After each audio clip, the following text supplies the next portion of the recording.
아바마마, 물 한 모금만 제발. 이 목소리의 주인은 조선의 왕세자였습니다.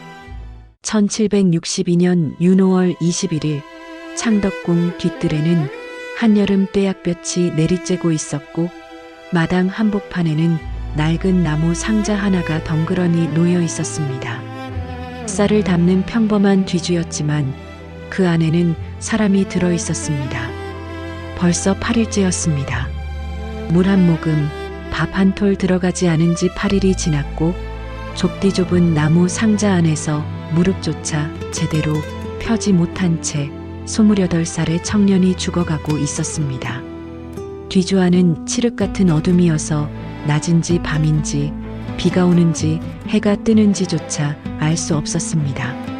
세자는 땀과 오물이 뒤범벅이 된 채로 가늘게 떨리는 손톱으로 나무 벽을 긁고 있었는데 손톱은 이미 닳아 피가 굳어 있었지만 그래도 멈추지 않았습니다. 마치 이 지옥에서 빠져나갈 구멍을 찾는 것처럼 긁고 또 긁었습니다. 뒤주밖 불과 몇 걸음 떨어진 곳에서는 한 여인이 흙바닥에 이마를 찍고 있었습니다. 세자의 아내인 해경궁 홍씨였는데 그녀의 비단 치마는 며칠간 흘린 눈물과 피, 흙먼지로 엉망이 되어 있었고 이마에서는 피가 흘러 얼굴을 적시고 있었습니다. 그래도 멈추지 않고 목이 터져라 소리쳤습니다. 전하, 제발 거두어 주시옵소서. 저하께서 숨이 넘어가십니다. 하지만 굳게 닫힌 대전의 문은 열리지 않았습니다. 그 안에서 영조 임금은 침묵하고 있었는데 아들이 죽어가는 소리를 들으면서도 꿈쩍하지 않았습니다. 아니, 어쩌면 그도 울고 있었을지 모릅니다. 여러분, 상상이 되십니까? 아버지가 아들을 뒤주에 가두어 굶겨 죽이는 광경이요. 그것도 아무 아버지가 아니라 조선의 왕이 왕세자를 말입니다. 이것은 단순한 권력 다툼이 아니었고 정치적 음모도 왕위를 둘러싼 쟁탈전도 아니었습니다. 이것은 조선 역사상 가장 처참하고 가장 가슴 아픈 가족의 이야기였습니다. 서로를 너무나 사랑했기에 서로에게 너무나 큰 기대를 품었기에 결국 서로를 파멸시켜버린 아버지와 아들의 이야기입니다. 오늘 저는 여러분을 그 8일간의 지옥 속으로, 아니 그 비극이 시작된 27년 전으로 데려가려 합니다. 도대체 무엇이 잘못된 것일까요? 어디서부터 이 비극은 예정되어 있었던 것일까요? 의미 있는 역사 이야기가 좋으시다면 구독 버튼을 눌러주세요. 자, 그럼 사도세자의 이야기를 시작하겠습니다. 사도세자의 비극을 이해하려면 먼저 그의 아버지 영조를 알아야 합니다. 영조는 조선의 21대 왕으로 재위 기간이 52년에 달해 조선 역사상 가장 오래 왕좌에 앉았던 임금입니다. 탕평책을 펼쳐 당쟁의 폐해를 줄이고 균역법을 시행해 백성의 세금 부담을 덜어주었으니 역사는 그를 성군이라 부릅니다. 하지만 그 성군의 가슴 속에는 평생 지울 수 없는 상처가 있었으니 바로 어머니 때문이었습니다. 영조의 어머니 숙빈 최 씨는 원래 궁궐에서 빨래를 하던 무수리로 궁녀 중에서도 가장 낮은 신분이었습니다. 그런 그녀가 어느 날 숙종의 눈에 띄어 하룻밤 승은을 입었고 그 결과 아들을 낳았는데 그 아들이 훗날의 영조입니다. 왕의 아들로 태어났지만 영조는 한 번도 진정한 왕자 대접을 받지 못했습니다. 궁궐 사람들은 그를 대놓고 무시하며 수군거렸습니다. 저 아이가 왕자라고? 무수리 뱃속에서 나온 것이? 천한 피가 섞였으니 아무리 왕자라 해도 별 수 있겠어? 어린 영조는 이런 말들을 들으며 자랐습니다. 5살 때의 일입니다. 궁궐 복도를 지나가는데 나인들이 수군거리는 소리가 들렸습니다. 제 어미가 빨래하던 거 내가 봤어. 손이 얼마나 텄던지. 쉿, 들으면 어쩌려고. 들으면 뭐 어때? 사실인걸. 어린 영조는 그 자리에 멈춰서서 주먹을 꽉 쥐었습니다.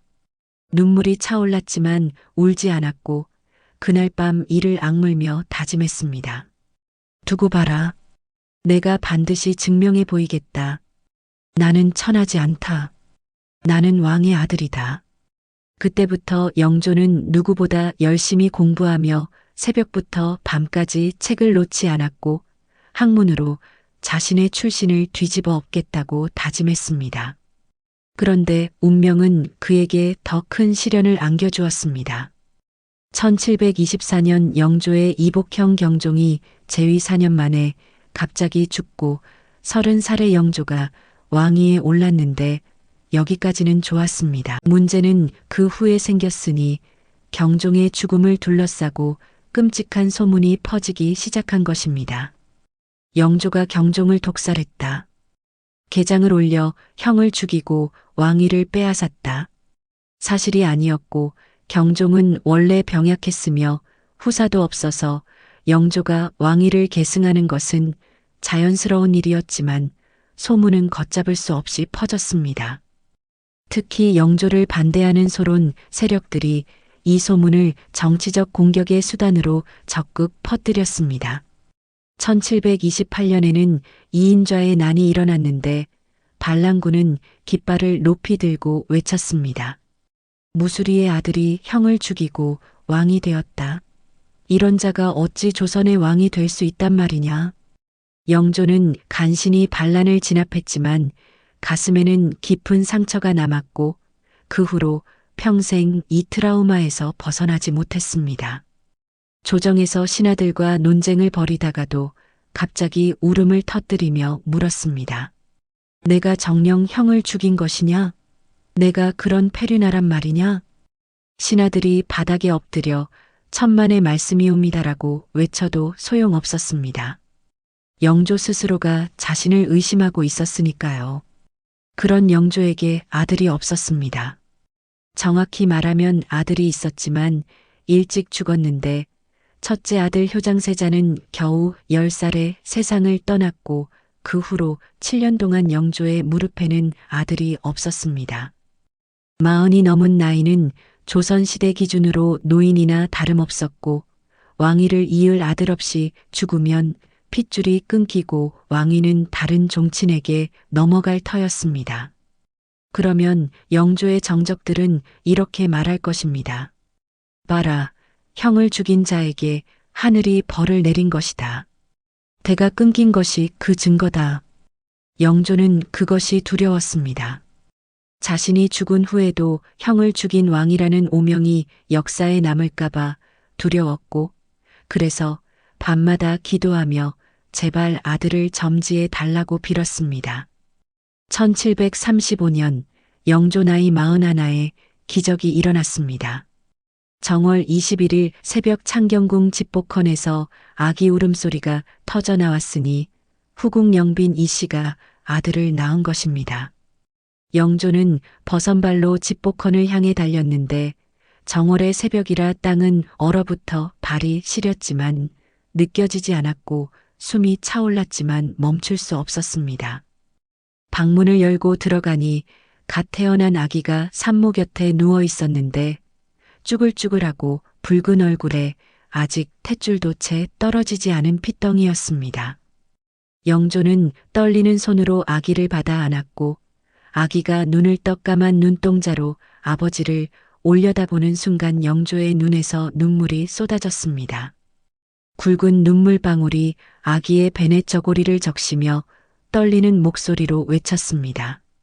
삼종의 혈맥이 끊어지려다가 오늘에야 비로소 이어지게 되었구나. 영조는 아기를 품에 안은 채 밖으로 나왔고 새벽이었지만 소식을 듣고 달려온 신하들이 마당에 모여 있었습니다. 아기를 높이 들어 보이며 선언했습니다. 보아라. 이 아이를 보아라.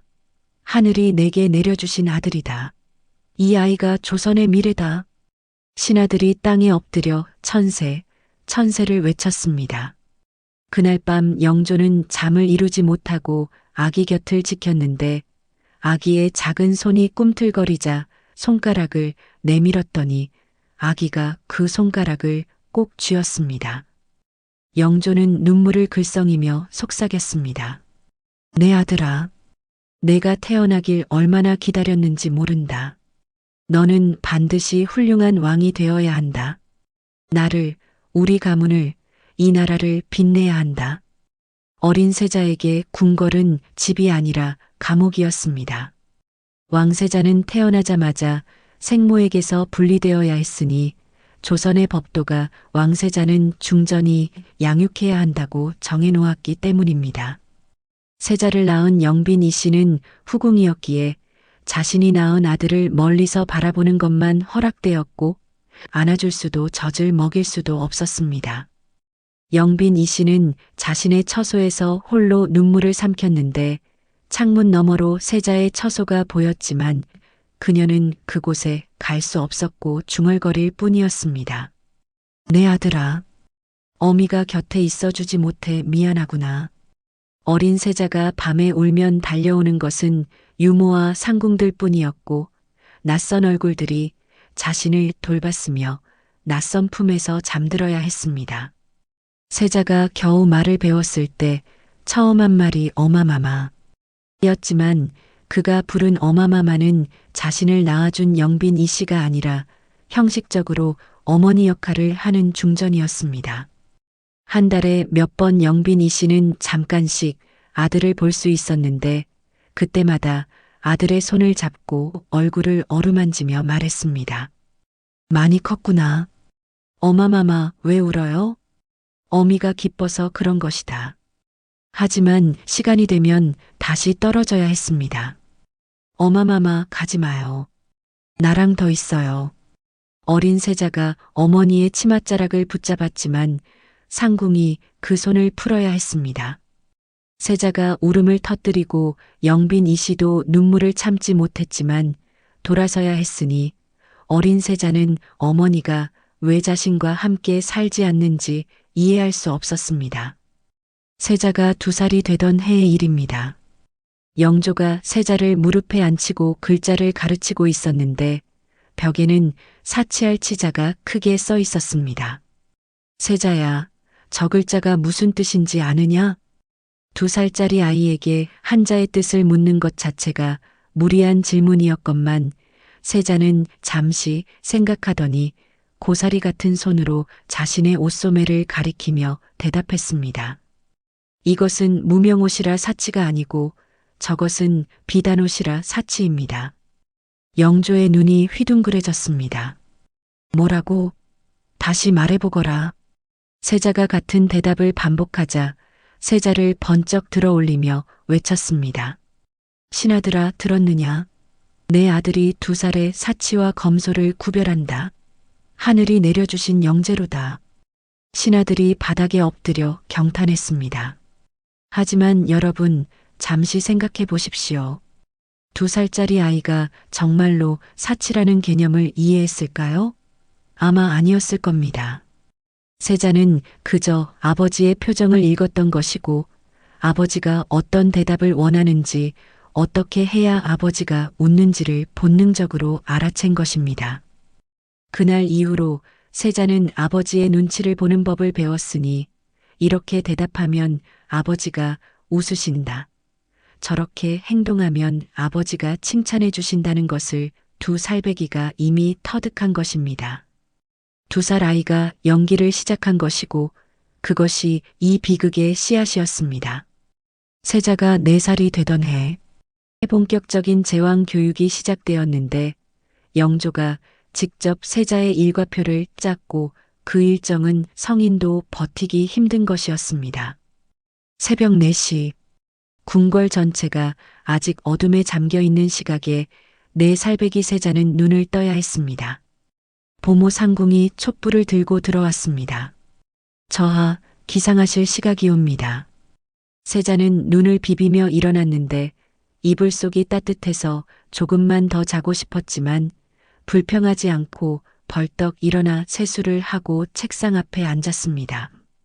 아바마마께서는 일어나셨느냐? 아니옵니다. 전하께서는 아직 주무시고 계십니다. 그렇다면 됐다. 아바마마께서 깨시기 전에 책을 읽고 있어야 칭찬을 받을 것이다. 4살 아이가 한 말입니다. 세자는 소학을 펼쳐 한자가 빼곡히 적힌 책을 촛불 아래에서 작은 손가락으로 글자를 짚어가며 읽었습니다. 효라는 것은 덕의 근본이요. 꾸벅꾸벅 졸음이 쏟아지면 고개가 앞으로 꺾이다가 다시 번쩍 들며 스스로를 채찍질했습니다. 안 돼. 자면 안 돼. 그 모습을 지켜보던 상궁들은 몰래 눈시울을 붉혔습니다. 하지만 문제는 이것이 전부가 아니었으니 영조는 수시로 불시 점검을 했습니다. 예고 없이 세자의 처소에 들이닥쳐 시험을 보는 것이었는데 어느 날 새벽 쿵쿵쿵 무거운 발소리가 들려오자 세자의 얼굴이 새파랗게 질렸습니다. 그 발소리를 알고 있었으니 아버지였습니다. 문이 벌컥 열렸습니다. 세자야, 어제 배운 논어 첫 구절을 외워보아라. 세자의 심장이 쿵쾅거리고 손에 땀이 났지만 떨리는 목소리로 암송했습니다. 하기 시습지. 불영여로. 다행히 한 글자도 틀리지 않았고 세자는 아버지를 올려다보며 칭찬을 기대하는 눈빛을 보냈습니다. 그러나 영조는 고개를 끄덕이기만 하며 말했습니다. 당연히 외워야 할 것을 외웠을 뿐이다. 내일은 그 다음 구절까지 외우거라. 문이 닫혔습니다. 칭찬은 없었고 세자는 한참 동안 그 자리에 앉아 생각했습니다. 내가 뭘 잘못한 거지? 그래도 행복한 순간이 아예 없었던 것은 아닙니다. 세자가 7살 되던 해 영조의 기분이 유달리 좋았던 어느 날 정무도 순조로웠고 날씨도 화창했는데 영조가 세자를 불렀습니다. 세자야, 오늘은 아비와 함께 후원을 거닐어 보자꾸나. 세자는 믿을 수 없다는 표정으로 물었습니다. 정말이옵니까, 아바마마? 그래. 어서 오너라. 영조가 손을 내밀자 세자가 조심스럽게 그 손을 잡았습니다. 아버지의 손은 크고 거칠었지만 따뜻했습니다. 두 부자가 나란히 후원을 걸었는데 나무들 사이로 따스한 햇살이 쏟아지고 새들이 지저귀며 연못에서는 잉어들이 유유히 헤엄치고 있었습니다. 아바마마, 저 잉어가 가장 큽니다. 세자가 손가락으로 가리키며 말하자 영조가 미소를 지었습니다. 그렇구나. 내 눈이 밝구나. 평소의 차가운 표정이 아니라 진짜 아버지의 미소였습니다. 세자의 심장이 터질 것 같았고 아바마마가 웃으셨다. 나 때문에 웃으셨다. 라고 생각했습니다. 세자야. 예, 아바마마. 너는 내가 왜 너에게 엄하게 대하는지 아느냐? 세자가 고개를 숙이며 대답했습니다. 소자가 부족해서 그런 줄 압니다. 영조가 한숨을 쉬며 말했습니다. 아니다. 그게 아니라 내가 너를 사랑하기 때문이다. 세자가 놀라서 아버지를 올려다보았습니다. 너는 조선의 미래다. 훌륭한 왕이 되어야 한다. 그래서 내가 엄하게 대하는 것이다. 이해하겠느냐? 세자가 고개를 끄덕이며 눈에 눈물이 고였습니다. 예, 아바마마. 소자가 더 노력하겠습니다. 영조가 세자의 머리를 쓰다듬으며 말했습니다. 그래, 내가 잘해주면 아비도 기쁘다. 그 순간 세자는 세상에서 가장 행복한 아이였고 아바마마가 나를 사랑하신다. 라고 믿었습니다. 세자는 이 기억을 평생 간직했는데 아버지가 손을 잡아주고 함께 걷고 미소 지어주던 그 오후를요. 하지만 이런 순간은 너무나 드물어서 10번 만나면 9번은 시험과 질책이었고 한 번 정도만 이런 평화로운 시간이었기에 세자는 그 한 번의 순간을 위해 더욱 간절히 무엇이든 했습니다.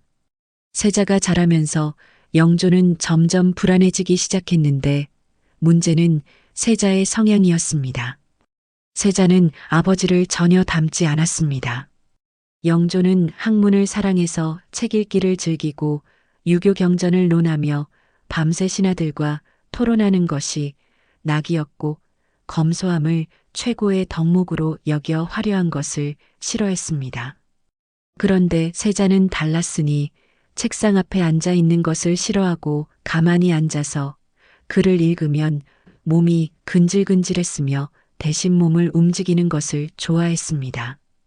활쏘기, 말타기, 검술에서 세자는 무예에 뛰어난 재능을 보여 12살에 이미 성인 무관들과 겨뤄도 뒤지지 않았습니다. 무예 선생이 감탄했습니다. 저하의 활솜씨가 대단하옵니다. 조금만 더 정진하시면 조선 최고의 궁수가 되실 수 있습니다.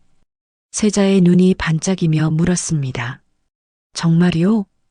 그러나 영조는 세자가 활을 쏘는 모습을 보고 한숨을 쉬며 말했습니다.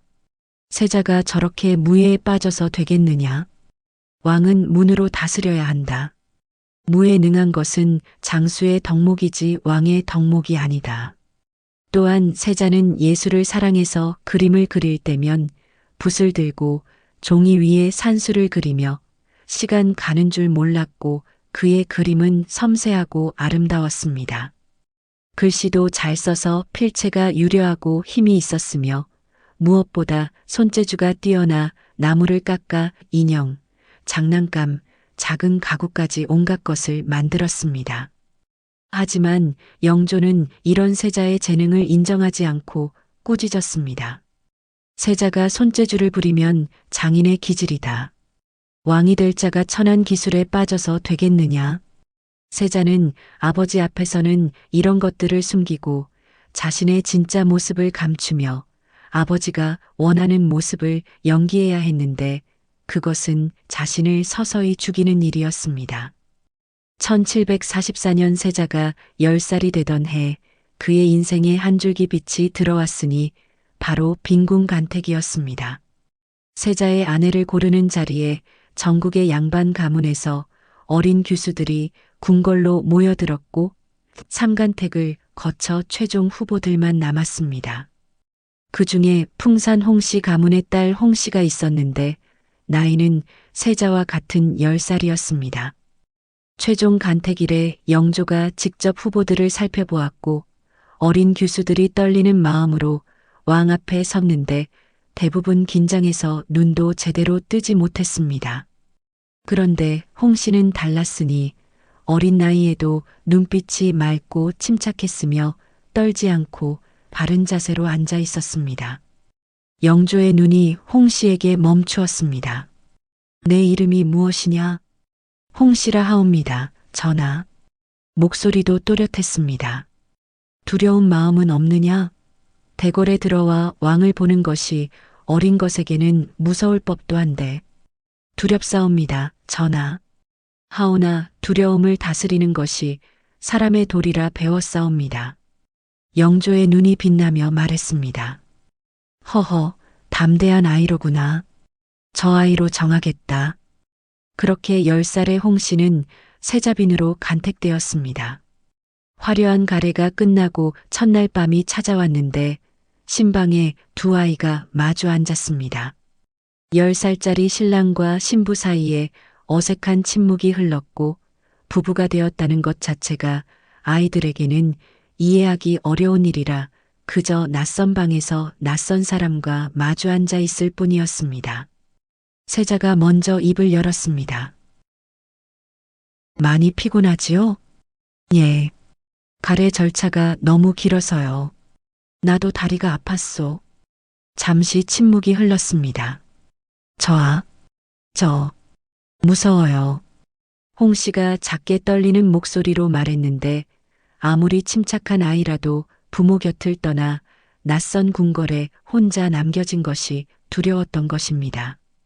세자는 잠시 홍씨를 바라보다가 말했습니다. 나도 무서워요. 네. 궁궐은 무서운 곳이요. 나도 늘 무서워요. 홍씨가 눈을 동그랗게 떴으니 왕세자도 무서움을 느끼다니 싶었고 세자가 쑥스럽게 웃으며 말했습니다. 다른 사람한테는 비밀이요. 세자가 무섭다고 하면 꾸중 들으니까. 홍씨도 따라 웃었습니다. 그 순간 두 아이 사이에 보이지 않는 끈이 생겼습니다. 빈궁, 앞으로 서로 의지합시다. 이 무서운 궁궐에서 우리 둘이라도 편하게 지냅시다. 예, 저아. 그날 밤 두 아이는 서로의 손을 잡고 잠들었고 10살의 세자에게 홍 씨는 처음 생긴 진짜 친구였습니다. 세월이 흐르면서 홍 씨는 남편의 두 얼굴을 알게 되었습니다. 낮에 세자는 완벽해서 아버지 앞에서는 무릎을 꿇고 고개를 숙인 채 한치의 흐트러짐도 없이 예법을 지켰고 신하들 앞에서는 위엄 있게 말했습니다. 그러나 밤이 되면 달랐는데 어느 날 밤 홍 씨는 세자가 잠결에 중얼거리는 소리에 잠이 깼습니다. 아바마마, 용서해 주세요. 잘못했습니다. 세자가 악몽을 꾸고 있었고 온몸이 땀에 젖어 있었으며 얼굴은 공포로 일그러져 있었습니다. 저하, 꿈이에요. 홍 씨가 흔들어 깨우자 세자가 벌떡 일어나 앉아 숨을 헐떡이며 주변을 둘러보았습니다. 빈궁? 예, 저예요. 괜찮으세요? 한참을 거친 숨을 몰아쉬다가 세자가 갑자기 울음을 터뜨렸습니다. 빈궁, 나는 늘 부족해요. 무엇을 해도 아바마마를 만족시키지 못해요. 아무리 노력해도 나는 아바마마가 원하는 아들이 아니에요. 홍 씨는 가슴이 찢어지는 것 같았습니다. 낮에는 당당한 왕세자, 밤에는 상처받은 아이, 그것이 남편의 진짜 모습이었습니다. 홍 씨는 세자를 꼭 안아주며 말했습니다. 저하는 이미 충분해요. 저하를 보는 제 눈에는 어떤 부족함도 보이지 않아요. 정말이요? 예. 저하는 제게 세상에서 가장 소중한 분이에요. 세자는 홍 씨의 품에서 한참을 울었고 아버지에게 받지 못한 위로를 어머니에게 받지 못한 온기를 아내에게서 받았습니다. 홍 씨는 남편에게서 아무도 주목하지 않던 면들을 발견했습니다. 어느 날 세자가 홍 씨에게 작은 것을 건넸습니다. 이게 무엇이에요?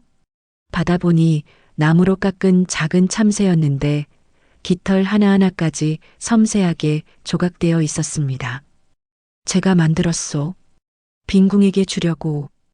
홍 씨가 눈을 동그랗게 뜨며 물었습니다.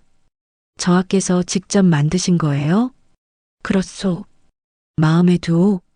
어머, 너무 예뻐요. 세자의 얼굴이 환해졌는데 그 웃음은 평소에 보기 힘든 진짜 웃음이었습니다. 빈궁이 좋아하니 다행이요. 사실 아바마마께서는 이런 것을 싫어하셔서 아무에게도 보여주지 못했소. 왜요? 이렇게 훌륭한데. 아바마마께서는 세자가 손재주를 부리면 장인의 기질이라 하시며 꾸짖으시오. 학문에만 힘써야 한다고. 홍 씨는 안타까웠으니 남편에게 이런 재능이 있는데 인정받지 못하고 숨겨야 하다니 싶었습니다. 저는 저하의 이 솜씨가 좋아요.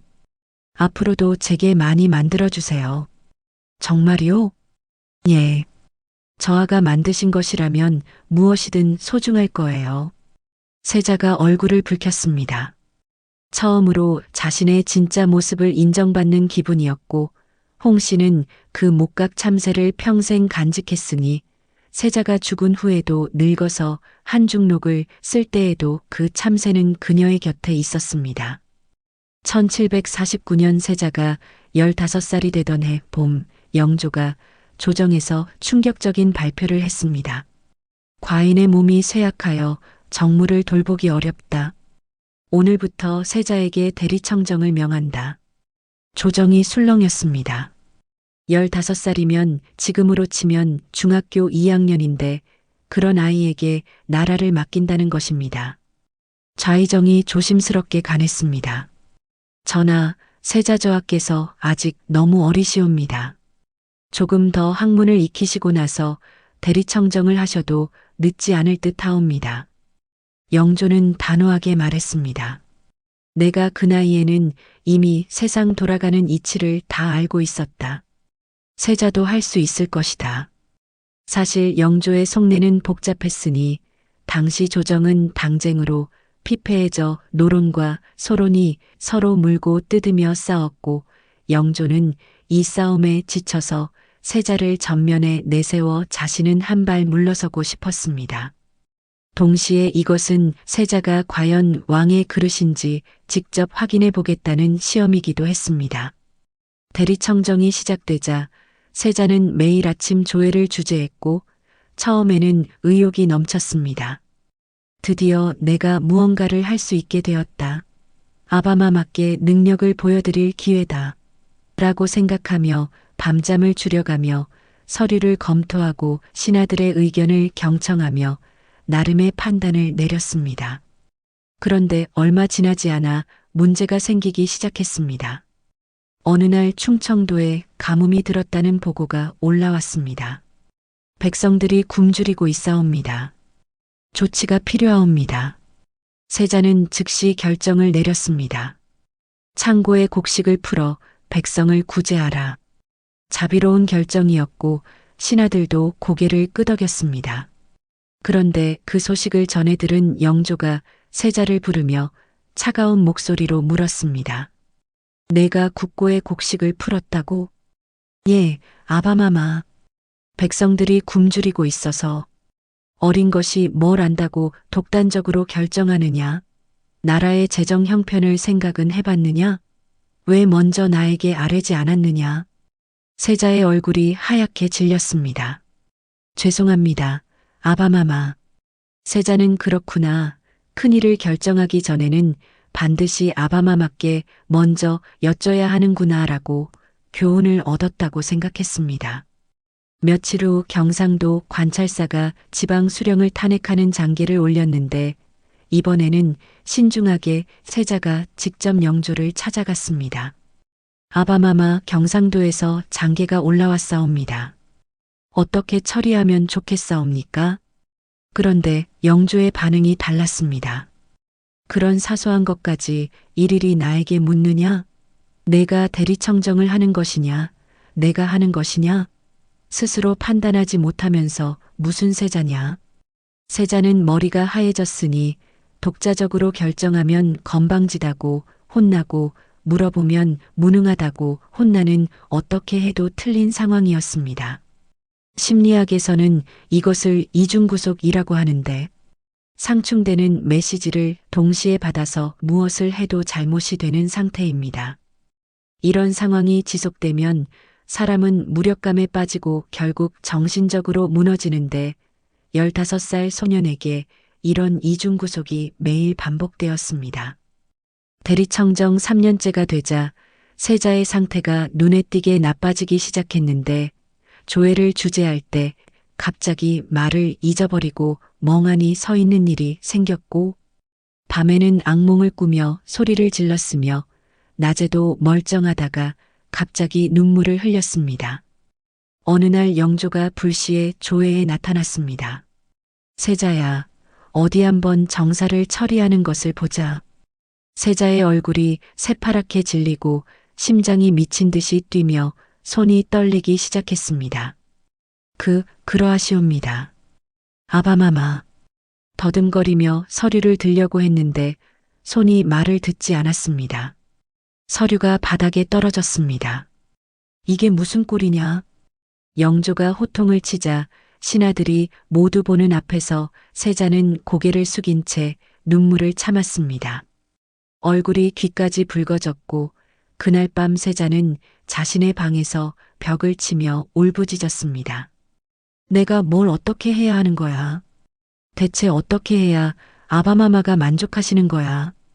그러던 어느 날 기적 같은 일이 일어났습니다. 1752년 세자에게 아들이 태어난 것인데 훗날의 정조이며 당시 이름은 산이었습니다. 영조는 손자를 보고 기뻐했고 오랜만에 세자를 따로 불렀습니다. 세자야. 예, 아바마마. 세자가 조심스럽게 고개를 숙였습니다. 내가 아비가 되었으니 이제 어른이구나. 아비가 된다는 것이 어떤 것인지 이제 알겠느냐? 평소보다 부드러운 목소리였습니다. 세자가 고개를 들어 처음 보는 것처럼 따뜻한 아버지의 눈을 바라보며 대답했습니다. 예, 아바마마. 조금은 알 것 같사옵니다. 영조가 잠시 침묵하며 무슨 말을 하려는 듯 입을 열었다 닫았다를 반복하다가 말했습니다. 내게 너무 엄했던 것 같구나. 세자가 놀라서 아버지를 올려다보았습니다. 아바마마, 내가 어릴 때부터 너무 많은 것을 요구했는지도 모르겠다. 내가 좋은 아버지는 아니었던 것 같다. 영조의 눈이 붉어졌고 세자의 눈에서도 눈물이 흘렀습니다. 아바마마, 그런 말씀 마시옵소서. 소자가 부족했사옵니다. 아니다. 내 탓이 크다. 영조가 손을 뻗어 세자의 어깨를 잡았습니다. 앞으로는 내가 조금 더 너그럽게 대하마. 내가 힘들면 힘들다고 말해도 된다. 세자는 믿을 수가 없었고 꿈인가 싶었습니다.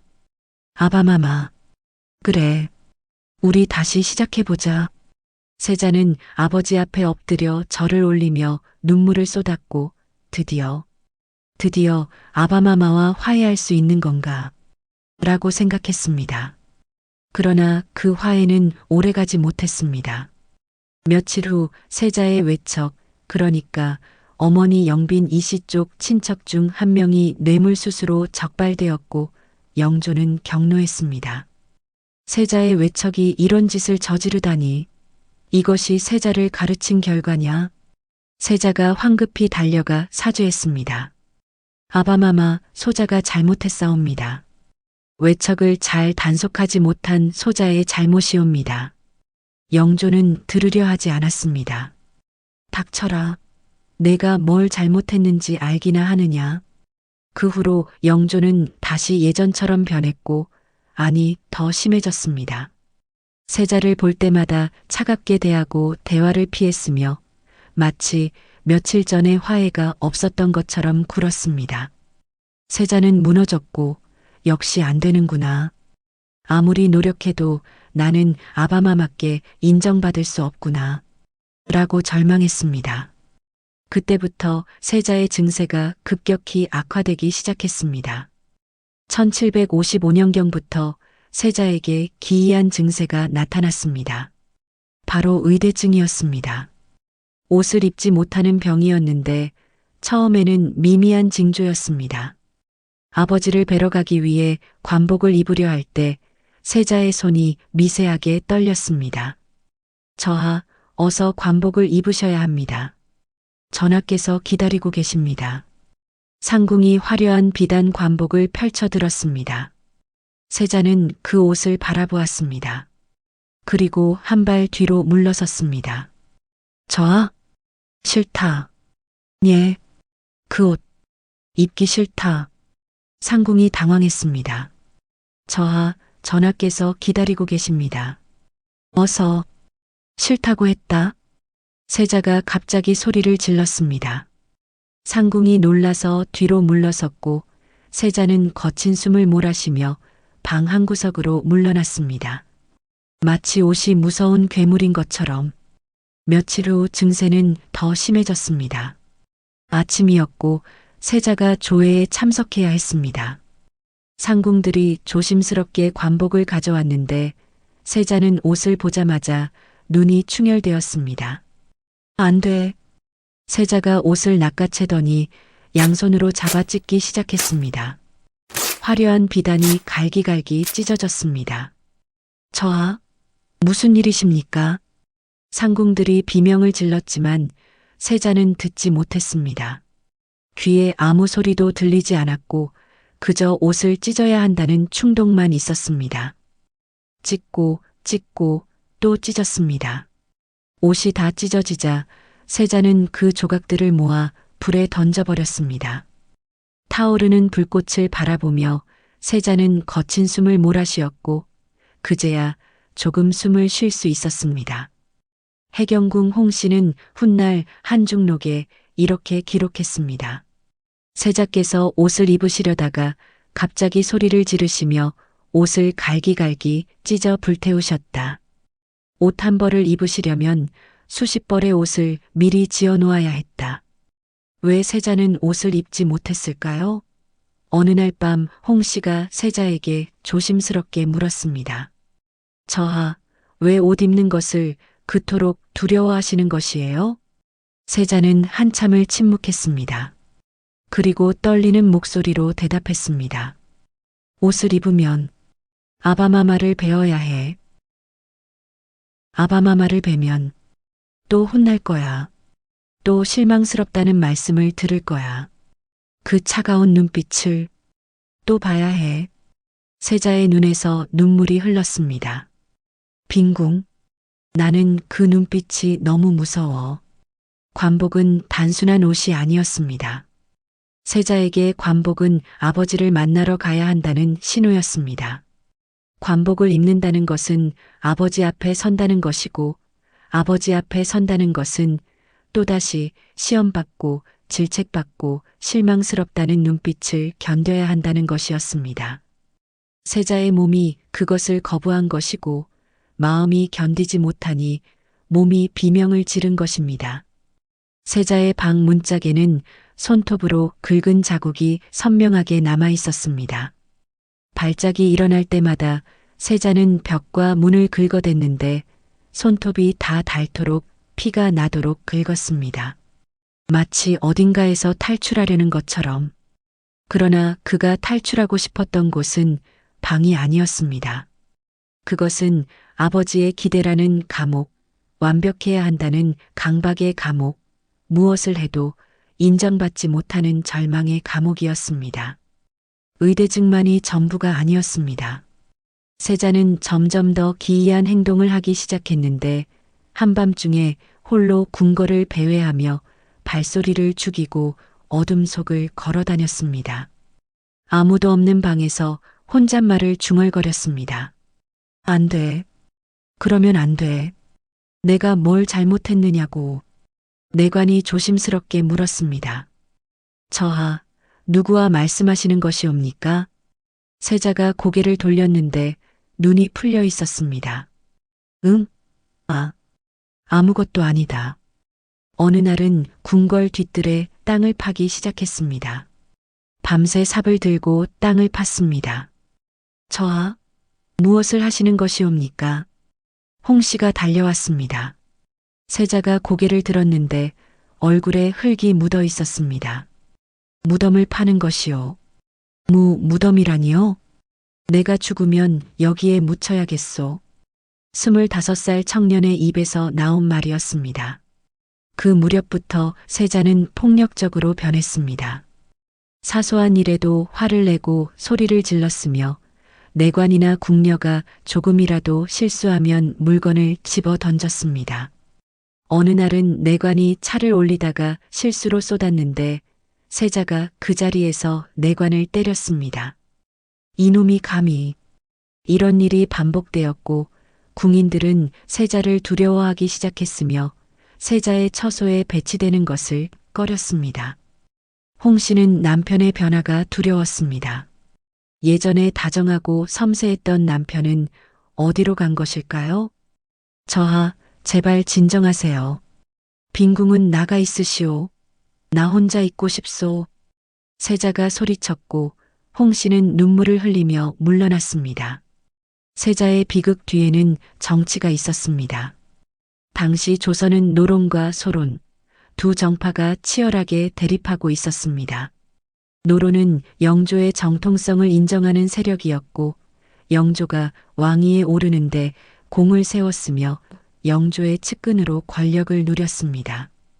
소론은 영조에게 비판적이었고 경종을 독살하고 왕위를 찬탈했다는 소문을 퍼뜨린 것도 이들이었습니다. 문제는 세자였습니다. 세자는 소론에 가까운 성향을 보였는데 학문보다 무예를 좋아하고 서민들에게 관심이 많은 세자는 노론의 이상과 맞지 않았습니다. 노론 세력들은 세자를 경계했습니다. 저런 세자가 왕이 되면 우리의 권력이 위태롭다. 그래서 그들은 영조의 귀에 세자에 대한 나쁜 이야기를 끊임없이 넣었습니다. 세자저하께서 또 궁인을 때렸다 합니다. 세자저하께서 밤에 기이한 행동을 하신다 합니다. 세자저하의 병환이 심상치 않사옵니다. 영조는 점점 더 세자를 멀리했습니다. 해경궁 홍씨의 아버지 홍봉안은 어려운 위치에 있었습니다. 그는 영조의 최측근으로 영조의 신임을 받아 높은 벼슬에 올라 있었고, 동시에 그는 세자의 장인으로 세자가 왕이 되면 외척으로서 더 큰 권력을 얻을 수 있었습니다. 그런데 세자의 상태가 점점 나빠지고 있었습니다. 홍봉안은 고민에 빠졌습니다. 세자가 왕이 되면 우리 가문이 흥할 것이다. 하지만 저렇게 병든 세자가 왕이 될 수 있을까? 만약 세자가 폐위되면 우리 가문은 어떻게 되는 것이냐? 어느 날 홍봉안이 딸 홍씨에게 편지를 보냈습니다. 홍씨가 편지를 펼쳤습니다. 내 남편의 행실이 심상치 않다는 소문이 온 조정에 퍼져 있다. 나로서도 전하께 변명하기 어려운 지경이다. 부디 세자저하께 조심하시라고 전해라. 친정 가문이 아니도 생각해야 한다. 홍 씨는 한참 동안 편지를 바라보았습니다. 남편을 지켜야 할까요? 친정을 지켜야 할까요? 어느 쪽을 선택해도 다른 쪽을 잃게 될 운명이었습니다. 어느 날 밤 홍 씨가 세자에게 조심스럽게 말했습니다. 저하, 제발 전하 앞에서 조심해 주세요. 무슨 말이오? 저하의 행실에 대한 소문이 온 조정에 퍼져 있다 합니다. 저하를 모함하려는 자들이 많사옵니다. 세자가 씁쓸하게 웃었습니다. 빈궁의 친정이 걱정되오? 아니면 내가 걱정되오? 저하, 괜찮소? 나도 알고 있소. 내가 빈궁에게 짐이 되고 있다는 것을. 홍 씨의 눈에 눈물이 고였습니다. 저하, 그런 말씀 마세요. 저는 저하 편이에요. 언제나. 세자가 홍 씨를 바라보았습니다. 정말이요? 예. 저는 저하가 곁에 있는 것만으로도 행복해요. 세상이 모두 저하를 버려도 저는 저하 곁에 있을 거예요. 세자의 눈에도 눈물이 맺혔습니다. 빈궁. 세자가 홍 씨를 꼭 안았습니다. 고맙소. 정말 고맙소. 그 무렵 영조도 괴로웠습니다. 어느 날 밤 영조는 홀로 어전에 앉아 술을 마시고 있었습니다. 촛불이 흔들렸고 그림자가 벽에서 일렁거렸습니다. 내가 잘못한 것이냐? 세자를 너무 몰아붙인 것이냐? 기대가 너무 컸던 것이냐? 영조도 고통스러웠습니다. 아들을 사랑했고 진심으로요. 하지만 그 사랑을 표현하는 방법을 몰랐습니다. 기대와 채찍만이 그가 아는 사랑의 방식이었습니다. 아니다. 영조가 고개를 저었습니다. 나는 왕이다. 왕의 아들이라면 당연히 감당해야 할 것들이 있다. 영조는 자신의 과거를 떠올렸습니다. 무술이 아들이라는 멸시, 형을 죽였다는 누명, 그 모든 것을 견디고 여기까지 왔습니다. 내가 그 나이에는 나는 해냈다. 그런데 저 아이는 왜? 영조는 이해할 수 없었습니다. 모든 것을 가진 세자가 왜 저렇게 무너지는지 이해하려 하지 않았다고 해야 맞을지도 모릅니다. 창밖에서 새벽빛이 비쳤고 영조는 술잔을 내려놓으며 중얼거렸습니다. 더 이상은 안 되겠다. 무언가 조치를 취해야 한다. 1762년 초 영조는 마지막 결단을 내렸습니다. 세자를 평안도 순행에 보내겠다. 조정이 술렁였습니다. 전하, 세자저하의 병환이 깊사옵니다. 먼 길을 가시기에는 됐다. 영조가 말을 끊었습니다. 세자가 언제까지 궁궐 안에만 틀어박혀 있을 것이냐? 백성을 직접 만나면 병도 나아질 것이다. 사실 영조의 마음속에는 여러 생각이 있었습니다. 한편으로는 세자를 답답한 궁궐에서 벗어나게 해주고 싶었고, 다른 한편으로는 이것이 마지막 시험이었습니다. 세자가 이것조차 해내지 못한다면 세자는 평안도를 향해 출발했습니다. 행렬이 한양을 벗어났고 처음에는 괜찮았습니다. 세자는 가마 안에서 창밖을 내다보았는데 오랜만에 궁밖 풍경이었습니다. 오랜만에 바깥 공기를 쐬니 마음이 시원하구나. 그러나 그것도 잠시였습니다. 행렬이 임진강을 건널 때쯤 세자의 얼굴에 그늘이 졌습니다. 가슴이 답답해지기 시작했고 숨이 가빠졌습니다. 아바마마께서 이번 순행의 결과를 기다리고 계실 것이다. 만약 또 실패하면, 만약 또 실망시키면, 세자의 머릿속에서 아버지의 얼굴이 떠올랐습니다. 차갑게 내려다보는 눈, 실망으로 가득 찬 한숨. 멈춰라. 세자가 갑자기 소리쳤습니다.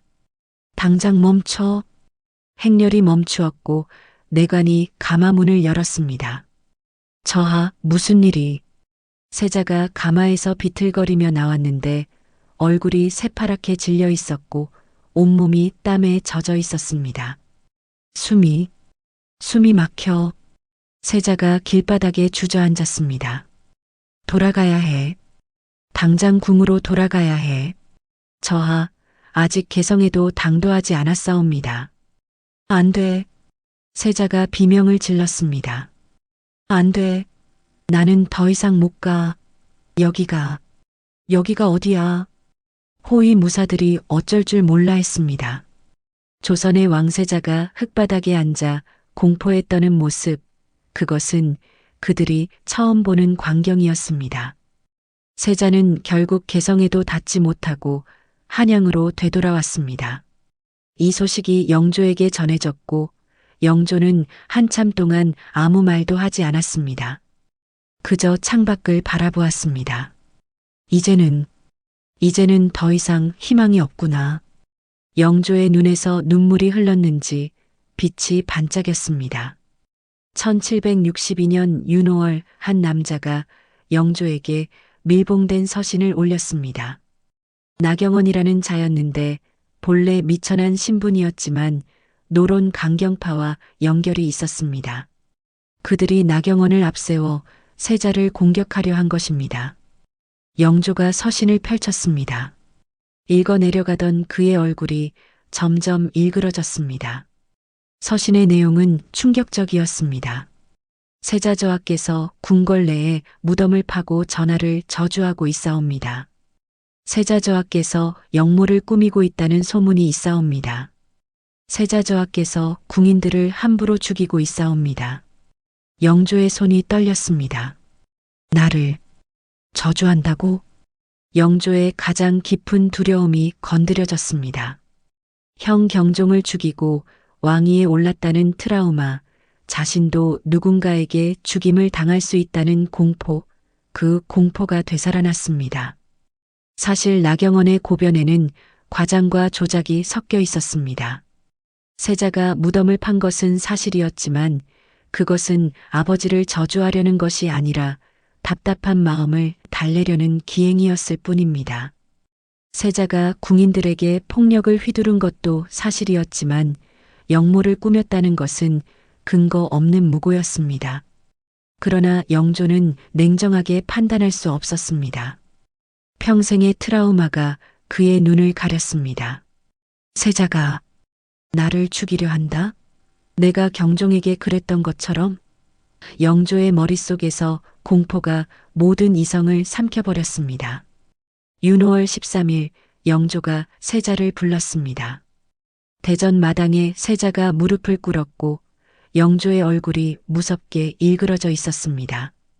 내가 감히 애비를 저주하고 역모를 꾸몄느냐? 아바마마, 그것은 사실이 아니옵니다. 세자가 머리를 조아렸습니다. 소자는 결코 역모를 꾸민 적이 없사옵니다. 무덤을 판 것은 소자의 병 때문이지 아바마마를 저주하려 한 것이 아니옵니다. 닥쳐라. 영조가 호통을 쳤습니다. 내가 그동안 무슨 짓을 해왔는지 내가 모를 줄 아느냐? 궁인들을 죽이고 밤마다 기이한 행동을 하고 그러고도 내가 왕세자냐? 아바마마. 세자가 울먹였습니다. 소자가 잘못했습니다. 소자의 병이 깊어서 하오나 소자는 결코 아바마마를 해치려 됐다. 영조가 손을 들어 말을 끊었습니다. 나는 더 이상 너를 세자로 인정할 수 없다. 그 말을 듣는 순간 세자의 세상이 무너졌습니다. 폐세자를 명한다. 영조가 내관에게 명했습니다. 칼을 가져오너라. 내관이 칼을 가져왔고 영조가 그 칼을 세자 앞에 던졌습니다. 철컹. 칼이 바닥에 떨어졌습니다. 자결하라. 세자가 떨리는 손으로 칼을 들었습니다. 칼날이 햇빛에 번쩍였고 세자는 그 칼날을 한참 바라보았습니다. 손이 떨렸고 칼끝을 자신의 가슴에 겨누었습니다. 하지만 찌를 수가 없었습니다. 아무리 해도 손에 힘이 들어가지 않았습니다. 죽고 싶지 않았습니다. 이렇게 끝나고 싶지 않았습니다. 칼이 손에서 떨어졌고 세자가 바닥에 엎드렸습니다. 아바마마, 제발 용서해 주십시오. 못하겠느냐? 영조의 목소리가 차갑게 울렸습니다. 좋다. 그렇다면 영조가 고개를 돌렸습니다. 뒤줄을 가져오너라. 내관들이 뒤줄을 가져왔습니다. 쌀을 담는 커다란 나무 상자, 사람 하나가 겨우 웅크려 들어갈 수 있는 크기였습니다. 세자는 그 뒤줄을 바라보았고 두 눈이 공포로 커졌습니다. 아바마마, 설마, 들어가라. 아바마마. 세자가 영조의 다리를 붙잡았습니다. 제발, 이것만은. 소자가 무엇이든 하겠습니다. 왕세자 자리를 버리겠습니다. 평생 유배지에서 살겠습니다. 제발 이것만은. 영조는 아들의 손을 뿌리쳤습니다. 들어가라고 했다. 세자는 아버지의 얼굴을 올려다보았습니다. 차갑게 굳어 있었지만 자세히 보니 영조의 눈가가 젖어 있었습니다. 아버지도 울고 있었던 것입니다. 그 순간 세자는 깨달았습니다. 아버지도 고통스럽다는 것을, 하지만 이미 멈출 수 없는 곳까지 와버렸다는 것을. 세자는 비틀거리며 일어났습니다. 그리고 천천히 뒤주로 걸어갔습니다. 마지막으로 아버지를 돌아보았습니다. 아바마마. 세자가 말했습니다. 소자는 아바마마를 원망하지 않겠습니다. 영조가 움찔했습니다. 소자가 부족했습니다. 아바마마께서 원하시는 아들이 되지 못해서 죄송합니다. 세자가 스스로 뒤주 안에 들어갔습니다. 웅크린 자세로 마지막으로 하늘을 올려다보았습니다. 파란 하늘이었습니다. 내관이 뚜껑을 닫았습니다. 철컥. 그 소리는 한 인생이 끝나는 소리였습니다. 뒤주에 갇힌 첫날, 세자는 분노했습니다. 나를 꺼내달라. 당장 꺼내달라고. 세자가 나무 벽을 주먹으로 쳤습니다. 쾅, 쾅, 쾅. 손에서 피가 났지만 개의치 않았습니다. 아바마마, 이건 아니되옵니다. 소자의 말을 들어주십시오. 밖에서는 아무 대답도 없었습니다. 영조는 뒤주 근처에 사람이 접근하는 것을 금지시켰고 물이든 음식이든 아무것도 넣어주지 말라고 명령했습니다. 세자는 밤새 소리를 질렀고 목이 쉬도록 아버지를 불렀습니다. 둘째 날 세자는 전략을 바꿨습니다. 아바마마, 소자가 잘못했습니다. 그는 온갖 약속을 했습니다. 대리청정을 포기하겠습니다. 평생 궁궐 밖으로 나가지 않겠습니다. 왕위 계승권을 산이에게 넘기겠습니다. 제발 한 번만 용서해 주십시오. 밖은 고요했습니다. 영조는 가까운 곳에 있었지만 아들의 목소리를 외면했습니다. 사흘이 지났습니다. 물 한 모금 들어가지 않은 지 사흘. 세자의 입술이 바짝 말라 갈라지기 시작했고 혀가 부어올랐습니다.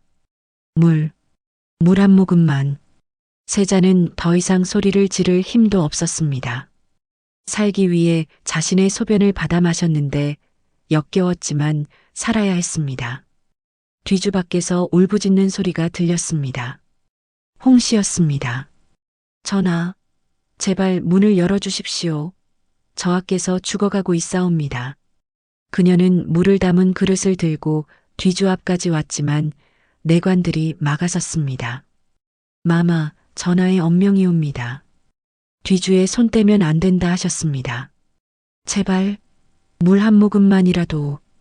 홍씨가 바닥에 엎드려 애원했지만 아무도 그녀의 말을 들어주지 않았습니다. 다섯째 날 세자의 의식이 희미해지기 시작했습니다. 탈수와 굶주림으로 몸과 정신이 한계에 달했고 환각이 보였습니다. 어린 시절의 기억이 눈앞에 펼쳐졌습니다. 후원에서 아버지와 함께 걷던 그날.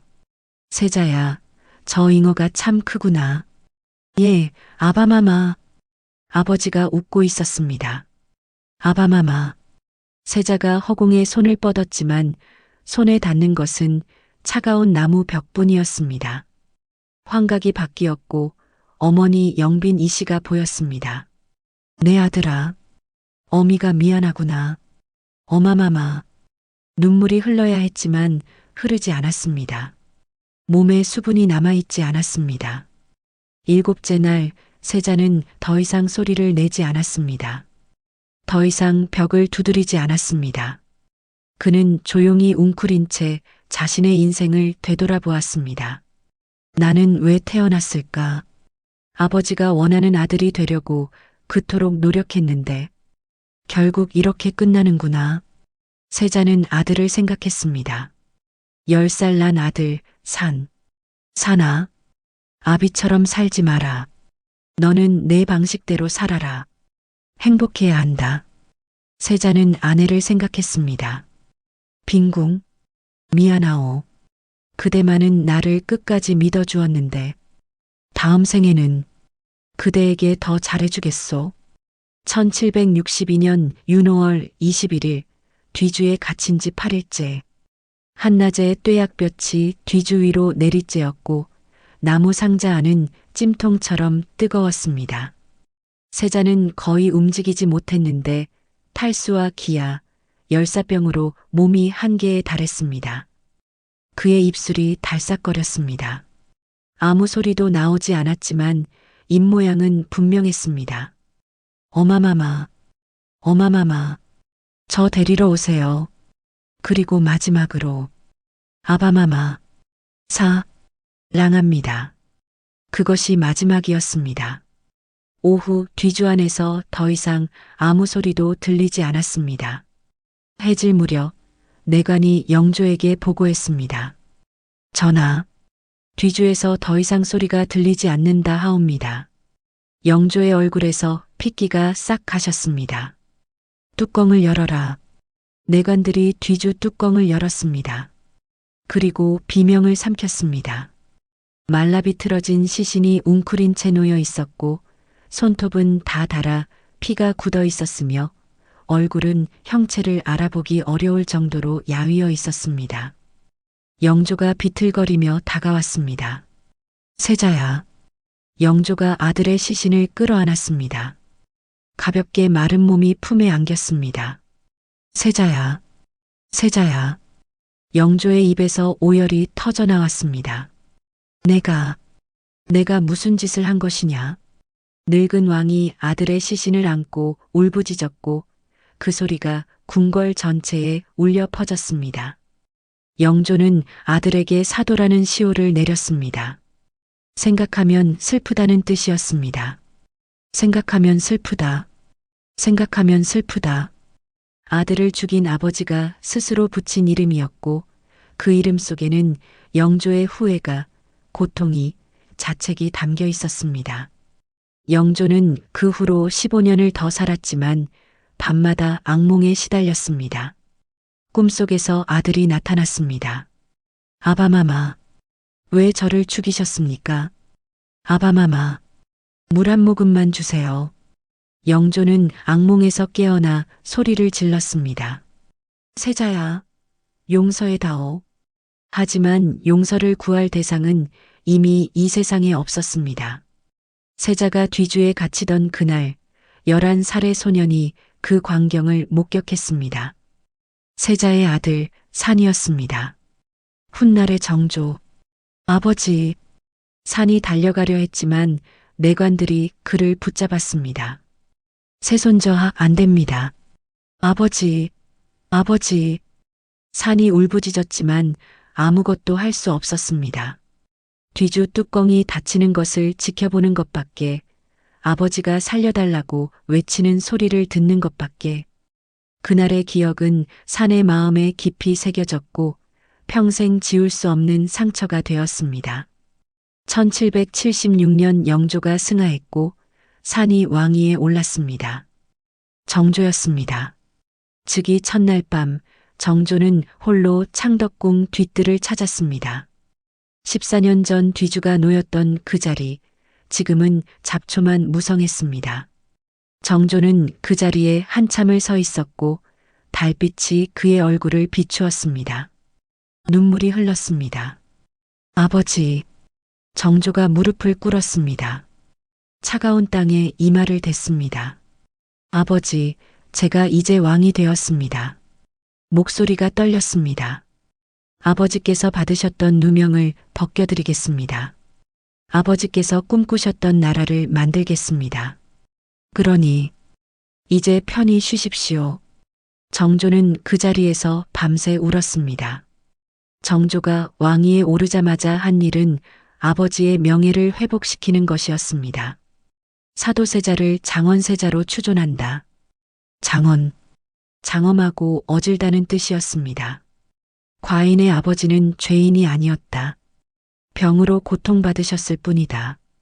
정조는 이렇게 선언했습니다. 정조는 아버지를 위해 화성을 건설했습니다. 아버지의 묘를 한양 근처 화산으로 옮기고 그 곁에 새로운 성을 쌓았는데 화성 건설에는 10년이 걸렸습니다. 정조는 직접 공사를 감독했고 성벽이 완성되어 가는 것을 보며 중얼거렸습니다. 아버지, 보이십니까? 이제라도 아들이 아버지를 위해 무엇을 할 수 있는지 보여드리겠습니다. 매년 아버지의 기일이 되면 정조는 화성을 찾았고 아버지의 묘 앞에서 밤새 통곡했습니다. 아버지, 보고 싶습니다. 아버지를 안아드리고 싶습니다. 그 그리움은 정조가 죽는 날까지 끝나지 않았습니다. 홍 씨는 남편이 죽은 후 50년을 더 살았습니다. 그녀는 70이 넘은 나이에 한중록을 썼습니다. 자신이 겪은 일들을, 남편이 겪은 일들을 기록으로 남겼습니다. 나는 세상에서 가장 불쌍한 아내요, 가장 불쌍한 며느리요, 가장 불쌍한 어머니였다. 그녀는 이렇게 썼습니다. 세자께서 그토록 아바마마의 사랑을 원하셨건만 끝내 받지 못하셨다. 나는 그것이 가장 슬프다. 한중록은 조선 최고의 궁중 문학으로 평가받지만 그것은 한 여인이 평생의 슬픔을 담아 쓴 기록이기도 했습니다. 홍 씨는 죽는 날까지 남편이 만들어준 목각 참새를 곁에 두었습니다. 사도세자의 비극은 누구의 잘못이었을까요? 영조의 잘못이었을까요? 아들을 지나치게 몰아붙이고 있는 그대로 인정해주지 않은 아버지. 그러나 그 역시 평생 상처받은 사람이었습니다. 무술이 아들이라는 낙인, 형을 죽였다는 누명, 그 상처가 아들에 대한 비뚤어진 사랑으로 나타난 것이었습니다. 세자의 잘못이었을까요? 아버지의 기대에 부응하지 못하고 무너져 내린 아들. 그러나 그는 어린 시절부터 감당할 수 없는 짐을 져야 했습니다. 아이로서 보호받아야 할 시기에 완벽한 왕이 되라는 요구를 받았습니다. 시대의 잘못이었을까요? 왕세자에게 인간적인 나약함을 허락하지 않았던 조선, 아버지와 아들이 솔직하게 마음을 나눌 수 없었던 엄격한 궁중의 규범. 어쩌면 모두의 잘못이었고 동시에 아무도의 잘못이 아니었는지도 모릅니다. 이것은 사랑하는 사람들이 서로를 파괴해버린 비극입니다. 그 사랑을 제대로 표현하지 못해서, 제대로 전달하지 못해서 생긴 비극입니다. 260년이 지난 오늘 사도세자의 이야기는 우리에게 무엇을 말해줄까요? 혹시 여러분은 자녀에게 있는 그대로 사랑한다고 말한 적이 있으십니까? 더 잘해야 해. 왜 그것밖에 못하니? 이런 말 대신에 수고했어. 내가 있어서 행복해. 이렇게 말한 적이 있으십니까? 혹시 여러분은 부모에게 힘들다고 솔직하게 말한 적이 있으십니까? 괜찮아요. 잘하고 있어요. 이런 거짓말 대신에 도와주세요. 힘이 들어요. 이렇게 말한 적이 있으십니까? 영조는 아들을 사랑했습니다. 진심으로. 하지만 그 사랑을 기대와 채찍으로만 표현했습니다. 사도세자는 아버지를 사랑했습니다. 진심으로. 하지만 그 사랑을 힘들다고 말하지 못했습니다. 두 사람 모두 사랑했지만 끝내 그 사랑을 제대로 전하지 못했습니다. 그래서 비극이 되었습니다.